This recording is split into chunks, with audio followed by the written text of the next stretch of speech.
Ditën e sotme ka pasur një takim të zotit Edi Rama, kryeministri i Shqipërisë, me president Donald Trump, sigurisht një shtrëngim duarsh në takimin që patën disa krerë shtetesh në kuadër të bordit të paqes. Për të folur mbi këtë takim dhe çfarë sjell, po themi, ky takim, kam të ftuar në një lidhje direkte avokatin e njohur Ndoj Pjetra. Avokat, faleminderit shumë për intervistën. Faleminderit juve. Avokat, besoj se ju e pat takimin, si u duk ky takim dhe çfarë tresh kemi nga fronti i perëndimit?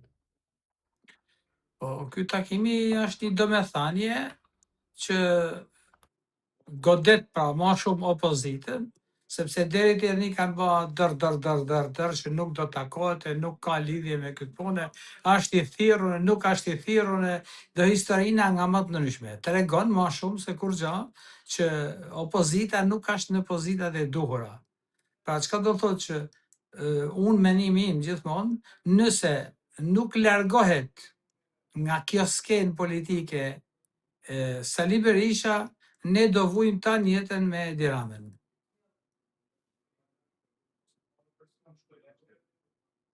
Avokat, e pat, po themi, çastin që pat Trump ndaj zotit Rama?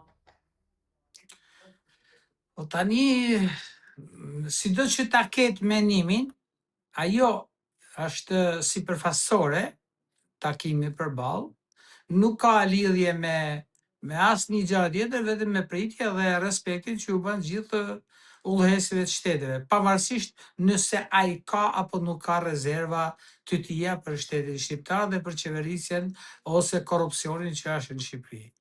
Nuk është presidenti i Amerikës që merret me korrupsionin në Shqipëri, por informacionet besoj që edhe institucionet e tij, qoftë ambasada, qoftë institucione tjera, ja kanë dhënë se ku jemi, në çfarë gjendje jemi dhe si po vujnë shqiptarët nga këtë qeverisja e këtij kryeministri.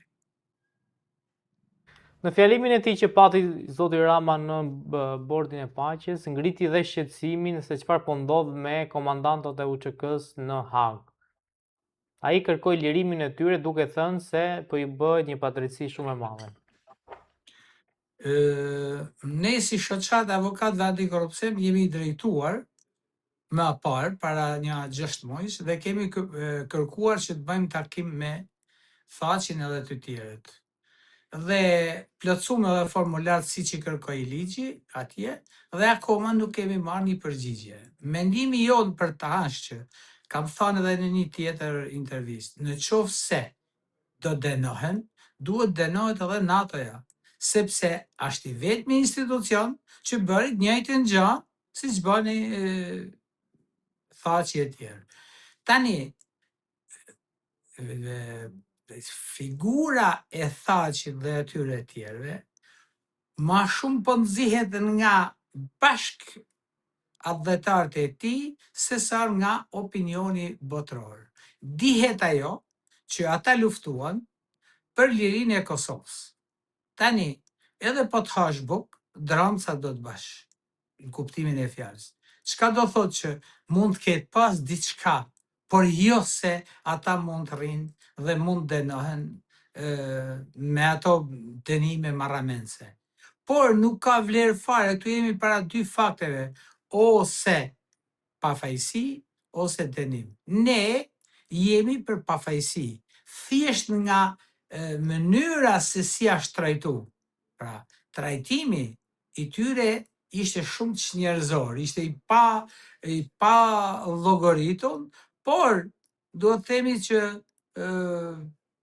akuzat janë shumë të rënda dhe akuzat nuk ka se i kanë ngrit ata, por akuzat i kanë marrë për bazë sipas deklarimeve të një pjese të qytetarëve, qoftë edhe këta mund të jenë kënë politike ose të paguara nga serbi. Avokat, mendoni që do ndryshoj diçka nëse Trump, po themi, e ka mbajtur mend atë çfarë i ka thënë zoti Rama? Tani kjo është politikë dhe politikanët këtë gjë bajnë gjithmonë. Sa ma shumë të përplasesh politikisht, aq më interesa kanë palët. Kjo tregon që nuk rrin si dele qoftë Rama, ose historina të tjera, sepse ne jemi një popull që të keqen e kemi nga vetja, nuk e kemi asnjëherë nga të huajt. Por unë menoj që nuk kanë lidhje fare këto me qeverisjen e Ramës, ose me joshjen që mund t'i bajnë edhe presidenti i Amerikës. Sepse Rama ka thënë disa herë dhe ka folë kundër presidentit të Amerikës. Por nuk do thotë që ai është mendimi i tij, dhe çuditërisht Amerika është vendi më demokratik në botë, i cili e dëgjon edhe fjalën, edhe kritikat, edhe të gjitha. Pra një nga kritikuesit e kësaj ishte edhe Rama në historinat e veta të Shqipërisë. I vetmi bile që mund të ketë qenë është Edi Rama. Nuk ishte as Sali Berisha, as nuk kanë mujtë që me i thonë një fjalë kundër Amerikës. Por atë që ka menu Rama, ja ka thonë në rësy, dhe nuk është si ja ka thonë jashtyve.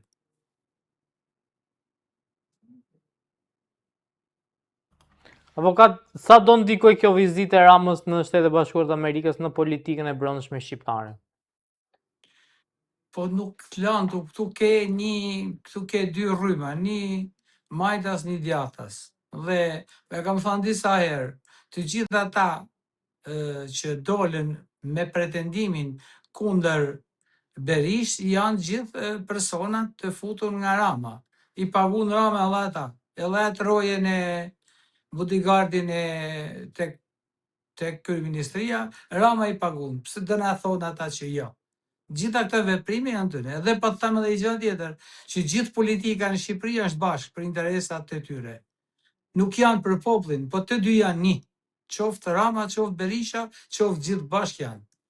Dhe sa tjetë Rama Berishën e manë, në momentin që nëse donë për me pa dritë tamam në Shqipëri, duhet që Berisha të largohet, që mos t'i japin mundësi Ramës të rrinë pushtet.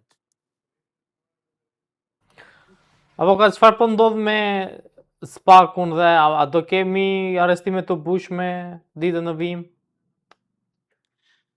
Tani unë e kam thënë disa herë dhe po e përsëri. Pra, çudia në Shqipëri ndodh vetëm për faktet që donë që të bajnë thjesht rrëmuj. Pse e them këtë? Sepse këtu nuk kanë asnjë arsye që të ndalojnë, të fusin burg njerëz pa pas prova. Gjeni provat, pastaj futni. Këtu në Shqipëri ndodh edhe kundërta. Të fusin burg me të gjetë prova, me të përgju mas dyerve, me përgju kur flet ti me bashortën, me nanën, pra Spaku dhe organet tjera drejtësisë nuk e respektojnë procedurën e penale. Çka bajnë të detyrueshme vetëm këtë, që i arrestojnë personat me qëllim që gjejnë prova. Dhe na si vend botë nuk ndodh kjo. Pra të sigurojnë provat, pastaj të arrestojnë dhe të çojnë. Mund të s'ken nevojë fare mas sigurimit, por ama të çojnë gjyq, të dënojnë dhe të ndalojnë. Dhe ky është rasti më konkret që duhet bë. Nuk na interesojnë ne që të shohim njerëz në burg, kot ose plot, nuk ka rëndësi, por ama në momentin që Spaku i ka vërtetuar këto prova, për këtë do, atëherë na duhet ta çojnë në gjyq, t'i japin dënimin dhe vazhdon procedura tjetër. Pra, në të gjithë Evropën, edhe Ballkanin, nuk të dënon, nuk të fut kush në burg, kur marshi i dënimit është deri në 5 vjet. Çka do thotë që në Shqipëri kanë fut edhe për 2 vjet, edhe për drita, edhe për ujë, edhe për ndërtime pa leje, edhe pa pik turpi të nxjerr ligjin për ndërtimet pa leje dhe këta të fusin në burg. Pra, vetë e bajnë, vetë i shtyjnë dhe vetë i fusin në burg. Pra, kjo është çudia që ndodh në Shqipëri. Avokat, keni shpresa se mund të ndryshoj kjo lloj qasje e drejtësisë ndaj, po themi, njerëzve qytetarëve? Besoj që jemi në momente që diçka duhet të ndryshoj. Sepse ke sot në Shqipëri që nuk janë 16.000 avokat dhe në të vërtet nuk ke asnjë. Asnjë avokatit nuk i vjen era avokat, i vjen era vetëm sekser dhe mashtrus. Pra nuk jemi në kushtet kur një avokat ta shpalosin veten e vet në sallën e gjyqit. sepse o nuk flet prokurori, o nuk flet gjyqtari. Pra, gjëja më kryesore është që në vendet komuniste, pra që janë vendet më të egra diktatoriale, është edhe Shqipëria që shkolla magjistraturës bëjnë mësimin bashk, magjistrat të prokuror dhe magjistrat gjyqtar, që është nonsens. Edhe Italia kote e fundit e ka cilësu si një veprim komunist veprimin e kësaj dhe po luftojnë me çdo kusht që t'i ndajnë, sepse nuk thot asnjëherë prokuroria, po thot prokuroria pranë gjykatës. Po pse mos zotëri pranë gjykatës? Aty shkruaje edhe avokati pranë gjykatës, sepse nuk shkon sens. Pra, kjo tregon që ne jemi një shtet komunist me mentalitet, me veprime me të gjitha. Avokat, faleminderit shumë për intervistën, ishte kënaqësi. Faleminderit juve.